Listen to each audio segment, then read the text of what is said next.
Let's talk shop, let's chop chop and give a little real talk, period. And today I want to talk about Raphael Warnock and his ridiculous statements about his stance on abortion. Now, let me add this to his name. He is Pastor Raphael Warnock, a pastor who is unapologetically pro-choice, okay? Pro-choice.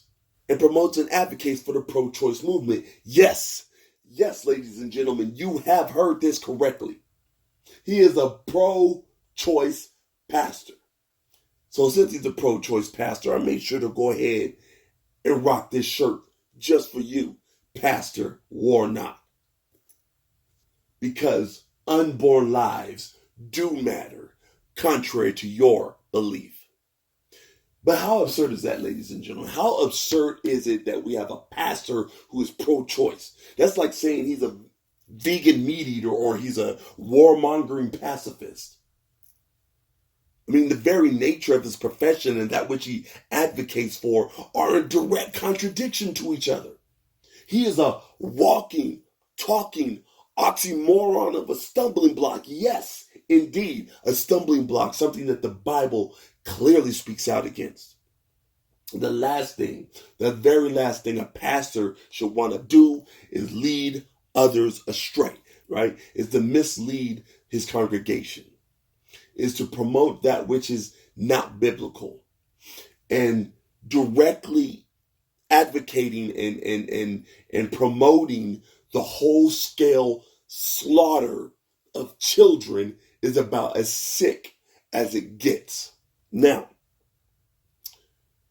these are his words, right, in the tweet. He says, I will always fight for reproductive justice. I'm so sick of this phrase, reproductive justice. I'm so sick of this stupid, silly, ridiculous, immoral euphemism. I'm sick of it because it just disguises what it's really about. It has nothing to do with reproductive justice. It has everything to do with the murdering of children. But he doubles down the next day with another tweet to solidify his position and make his position abundantly clear. He states that I am a pro-choice pastor and I believe that a hospital room is too small for a woman, her doctor, and the United States government. Lord have mercy. Quite the liberal guy we have here, don't we? I mean, how far, ladies and gentlemen, have we fallen as a world where, right, we have professing Christians, scare quotes on that, who are pro-choice, right? But now we have pastors who are pro-choice. Now we have pastors who are espousing such radical ideologies such as the approving and applauding the murder of children within the womb. Never mind the fact that Exodus 20:13 states, thou shalt not kill. Never mind that. Never mind the fact that ending the life of a baby grown within the womb is indeed murder. If left to his own processes, the baby would absolutely vacate the birth canal and be brought into this world, but he advocates for the mother to be able to snuff out the life of the child while it's still within the womb, whenever the mother sees fit. This is absolutely abhorrent for, of all people, a pastor to be in agreement with and to get behind. I mean, never mind, ladies and gentlemen, let's continue on. Never mind Jeremiah 1:5, which says, before I formed you in the womb, I yet knew you. Never mind Luke 1:15 that states, for he shall be great in the sight of the Lord, and shall drink neither wine or strong drink, and he shall be filled with the Holy Ghost even from his mother's womb. Never mind Psalms 139:16 that says, your eyes saw my unformed body. All the days ordained for me were written in your book before one of them came to be. Never mind these verses that point out God recognizing us before we were yet born and while we were still in the womb. Never mind such petty, insignificant details, right? Never mind Matthew 7:12, right? Never mind the whole do unto others as you would have them do unto you. Never mind all that, right? Never mind all that. Because I'm sure you wouldn't want to be murdered for doing absolutely nothing wrong, right? You wouldn't want to be viciously attacked, torn limb from limb, injected with deadly poison so that you would die, right? Never mind Exodus 23:7.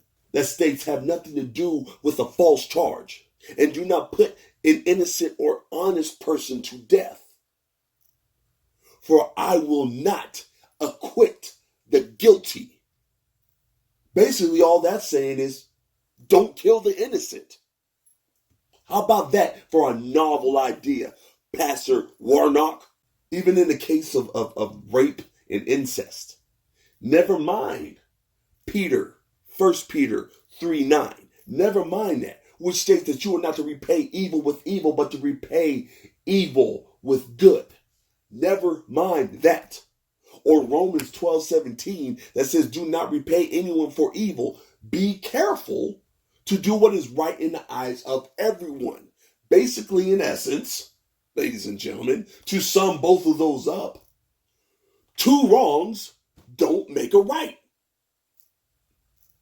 Simple, self-explanatory. Or never mind one of my favorite Bible verses of all time. Okay? Proverbs 3:5-7. It says to trust in the Lord with all your heart and lean not into your own understanding. In all your ways acknowledge him and he will direct your paths. Be not wise in your own eyes. Fear the Lord and shun evil. How about that for an idea? Meaning, you don't know it all, preacher man.